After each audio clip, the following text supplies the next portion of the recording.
Bienvenidas y bienvenidos. Nuestro programa Narrando la Ciudad pretende contar la historia del patrimonio cultural de San Juan de los Lagos y la región. Mostraremos la comida, danza, música, arquitectura y mucho más que destacan en nuestras calles. En esta ocasión narraremos sobre un grandioso patrimonio histórico, la Escuela Rita Pérez de Moreno, o también conocida como Mesón de la Virgen. Aprenderás un poco de su historia y significado. Acompáñanos para saber de buena tinta sobre esta icónica historia de nuestra ciudad. ¿Cuál es el valor histórico de la Escuela Rita Pérez? Para hablar de este emblemático edificio, primero deberías saber un poco de su historia, y así entenderás por qué es tan importante y especial para la ciudad. Inicia su construcción en el año de 1769 y finaliza en 1775, con un costo de 30,000 pesos. Sí, de 30,000. En ese tiempo era mucho dinero. Con estilo arquitectónico colonial, compuesto por elementos barrocos neoclásicos. Ya hablamos de la arquitectura en el episodio pasado. Si te lo perdiste, te dejamos el link en la cajita de abajo. Bueno, continuemos. En el año de 1800 termina la construcción del tercer piso, que posteriormente fue removido.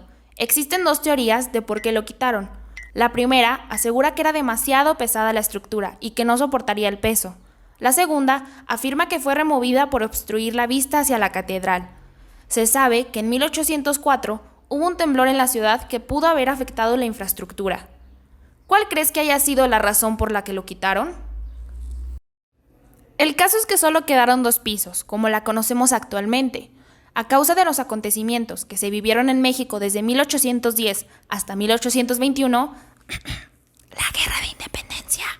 Y es que el edificio, que ya estaba deteriorado, sufrió más daños a causa de las diversas peleas y enfrentamientos que sucedieron durante este periodo. Esto ocasionó que quedara inhabilitado para brindar servicios tal, convirtiéndose en casa de juego en 1829. ¿Puedes imaginar el estado de deterioro del edificio? Un acontecimiento importante para recordar es la intención que hubo de hacer el grito de independencia en esta ciudad, San Juan de los Lagos. Se pretendía aprovechar la feria anual en diciembre, que reúne a miles de peregrinos, compradores y vendedores. Pero, por desgracia, la conspiración de los independentistas fue descubierta, por lo que cambiaron la estrategia y se adelantó el grito de independencia para el 16 de septiembre de 1810 en Dolores Hidalgo, Guanajuato. Volviendo al tema, ¿quién se quedó con el edificio? Pues con la implementación de las leyes de reforma, que pretendían acabar con los privilegios de la Iglesia Católica en un proceso de desamortización de las propiedades de esta, por lo cual la Iglesia no se quedó con los brazos cruzados y se levantó contra el nuevo gobierno. ¿Qué significa todo esto? Te estarás preguntando. Significa que el Mesón de la Virgen pasa a manos legalmente del gobierno de Benito Juárez en 1862 y deja de pertenecer a la Iglesia gracias a la Ley Comonfort. Posteriormente, en 1863, se instala un destacamento del ejército de este edificio.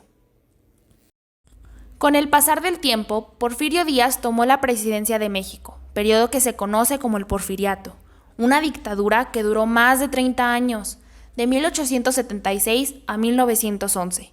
Sin embargo, paradójicamente, a medida que aumentaron los materiales para la producción industrial, que llegó el tren y otros avances tecnológicos, al mismo tiempo se agudizó la desigualdad social y se generó pobreza extrema en muchos sectores del país. Esta situación motivó la Revolución Mexicana, una guerra civil desde 1911 a 1921, que buscó acabar con la dictadura de Porfirio Díaz, establecer elecciones libres y democráticas, así como devolver las tierras a los campesinos. ¿Pero qué pasó con el Mesón de la Virgen después de la Revolución Mexicana? A causa de los enfrentamientos armados, el Mesón de la Virgen sufrió muchos daños y su deterioro fue mayor. La imagen deterioró también la importancia del edificio.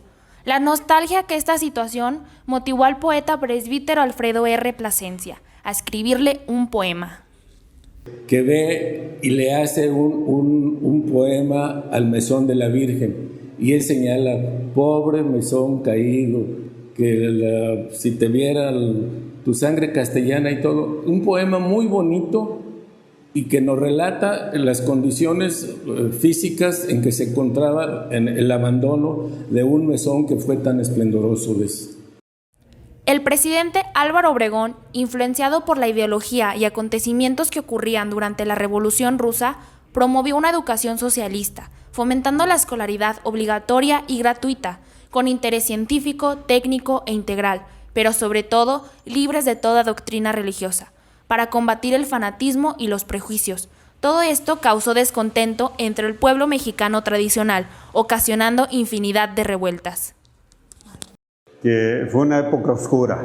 Época oscura la nombramos porque a nosotros hasta la fecha no tenemos documentos que nos digan cómo y de qué forma se utilizó y quiénes lo utilizaron. Las fincas expropiadas por la ley Comonfort, entonces quedaron un poco a la deriva por un tiempo. En este caso, el Mesón de la Virgen pues le sirvió al gobierno como punto estratégico para que se ubicara un ejército. Y inmediatamente después de que se desalojó, la iglesia desalojó el edificio, lo tomó el ejército y ocasionalmente había destacamentos aquí, no era uno fijo, sino ocasionalmente. Pero en ese tiempo también alguien era el que administraba ese edificio y se rentaba también igual como se venía rentando para las fiestas, usándolo de cantina, usándolo de corrales, porque era un mesón, ¿no? Era un mesón, seguían usándolo como mesón, se siguió usando porque hasta la fecha la gente lo conocíamos como el Mesón de la Virgen, o ya se le conoce como Escuela Rita Pérez. En este tiempo se tienen muy pocos datos, pero lo que sí se sabe es que en tiempos de la cristiada sí fue utilizado como cuartel o como fortín, donde guardaban las armas para poder salir a guerrear pues a los cristeros.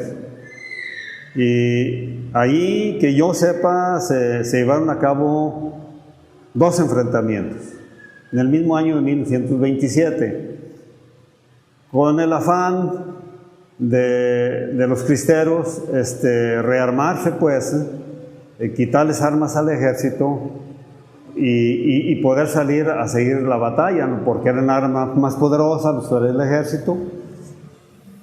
Ahí menciona él que le disparó 3 balazos al candado y no pudo destruirlo. Pero como venían armados ya desde Valle de Guadalupe con bombas Molotov, ya él aventó una y con buen tino, decía él, que cayó arriba de la azotea y al caer explotó al momento. Entonces los 4, 5, 6 que estaban arriba defendiendo el fortín, quedaron muertos, porque él contaba que ya cuando iba a retirarse, de que estaba replegado en la pared para que no tiraran, alcanzó a ver que estaba chorreando sangre por un canal de la azotea. Esa fue una. Después regresaron por órdenes del general Gorostieta a posesionarse otra vez del armamento. Y en esta ocasión sí tuvieron éxito porque vinieron con más estudio, hicieron una excavación ahí y entraron y lo sorprendieron, y esa batalla sí la ganaron los cristeros y se llevaron el armamento. Fueron 2 batallas significantes que fueron en esa escuela. Don Pablo Esqueda se va a México y habla con Silvano Barba González, que fue gobernador de aquí de Jalisco, y estuvo aquí en el seminario de aquí de San Juan de los Lagos, fue condiscípulo del padre Esqueda, le platica lo que quiere, que no quiere que esté en manos ajenas, que sirva para aquí, para la comunidad, y logra que se quede, que no se venda, por medio de Silvano Barba González. Y entonces él empieza la reconstrucción y la siguen varios presidentes. Y no nomás presidentes, sino se forma un patronato para la reconstrucción de la escuela. Viene López Mateos más o menos como en el 60 y lo reinaugura, y ahí hay una placa que lo señala en el mismo escuela ahí. Exacto. Sí, es que luego que don Pablo lo rescata, empezó a formar un comité de reconstrucción, ¿no? Con los gentes representativas de San Juan, ¿no? Las gentes más importantes. Pero para ese tiempo todavía seguía siendo cuartel. Inclusive era escuela. Sí. Ya estaba funcionando como escuela los primeros años y todos estaban los soldados ahí. Sí. Yo quisiera nada más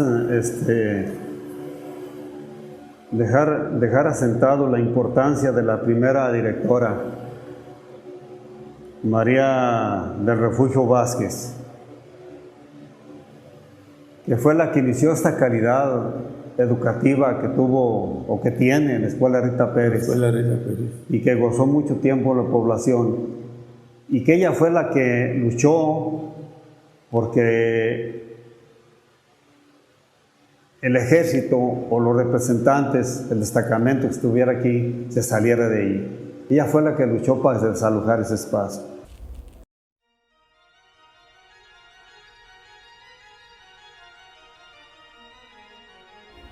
Muchas gracias por vernos y escucharnos. No olviden seguirnos en nuestro canal de YouTube, Instituto Municipal de la Juventud. También compartan y comenten sobre qué patrimonio cultural de San Juan de los Lagos les gustaría que hiciéramos un video. ¡Hasta la próxima! San Juan de los Lagos evoluciona.